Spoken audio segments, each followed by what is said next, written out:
Hey guys, you here? This place I'm in right now is so surreal. I feel like even the background of this video does not look real.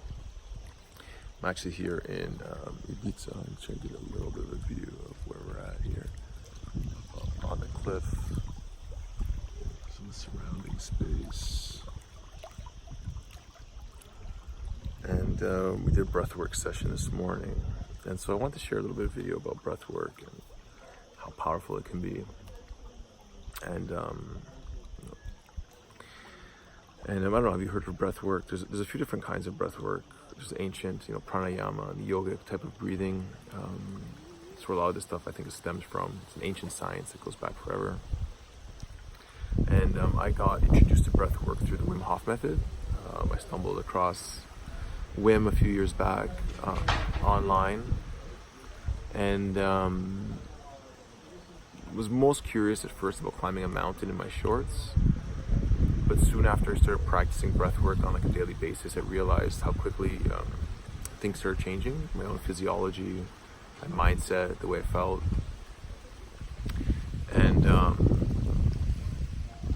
then I started researching a lot more. There's so many types of breathwork practices.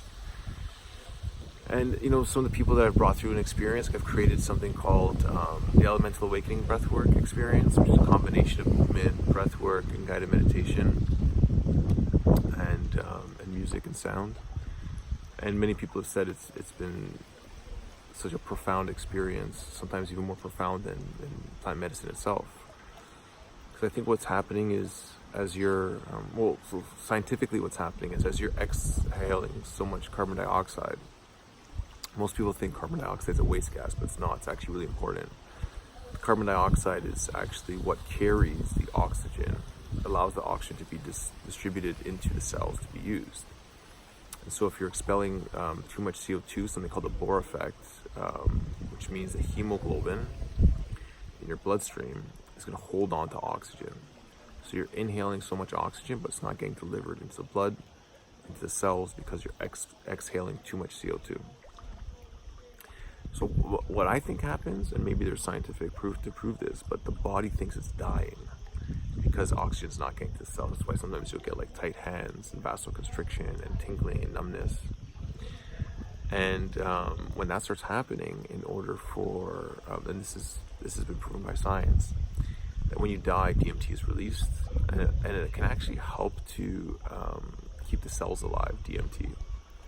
For an extent, it's like this last, I think, effort to sort of keep things alive. I don't know. So I feel that that's when the brain starts releasing DMT, when you get into this state of like really low carbon dioxide, sort of really low oxygen state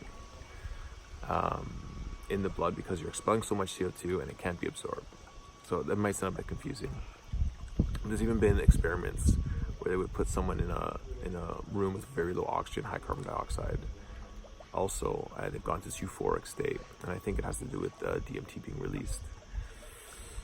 And people have visions, they see colors, they release emotions through this breathwork practice, and I think it's very similar to plant medicines, where there's a portion of it where it's a purification process. So you're breathing and you're stirring up emotion and you're releasing things that no longer serve you. So a lot of emotions are stored deep down in the diaphragm. Most people breathe up in their chest, they don't actually breathe deeper into the diaphragm. So when you're actively and consciously breathing there, you can sort of dig deeper into these stored emotions and memories and bring them to the surface and let them go. And afterwards, people feel light. They have these huge releases, a lot of times crying, laughter, releasing anger, whatever it is, just by using the breath. And you actually feel really, really high. And I've done a lot of different things in my life when it comes to altering my state of consciousness and feeling different and amazing. But just off breathing, you can get to a state that is far more blissful and amazing than almost anything I've ever tried with substances. And yeah, it's a practice. So, some people on their first time, they'll have a breakthrough experience. Sometimes it takes people months, weeks and months. And a lot of people that come to class regularly, they say that the weekly breathwork class has helped them to be more relaxed, clear their minds, help with anxiety, help with depression, stuff like that. And just some major benefits of breathing in a group as well, because that's supportive framework and container. But also, when you're breathing in a group, there's a collective energy, which is, it amplifies the experience and makes it so much more incredible. So you're gonna have to try that as well. Trying to find a group that does breath work. So you can do it like holotropic breath work, transformational breath. The one that I've sort of put together is a combination of a few different modalities, which I find very powerful. Or even just trying your own. There's so many videos online that show about how to get like the Wim Hof method or even a Soma breath.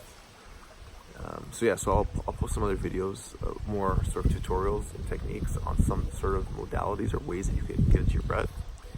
I think the first thing that's the most important, and that's what I'll leave you with to practice for the rest of the day, is focus on just breathing through your nose, as slow as you can, and slowly exhaling. Okay, and breathe into your diaphragm. So your diaphragm is just below the rib cage, is where your belly is. So imagine, I'm trying to give you a visual here. Just breathing in and out.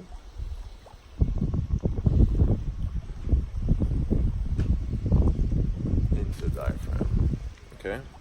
So no air going into the lungs. You put one hand on your chest, one hand on your belly, and just expand the belly in and out through your nose. What's that's going to do, breathing through the nose actually increases nitric oxide production, which is a very important gas in many bodily functions. It also puts you into a parasympathetic nervous system state, which helps you to relax.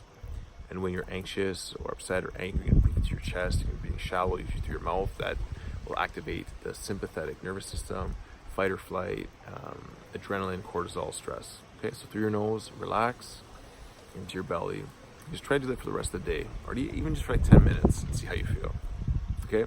Let me know what you think. Let me know what you're interested in as far as breathing, learning more. I'd love to share. Please subscribe to the channel here if you're still with us, and have a great day. Peace.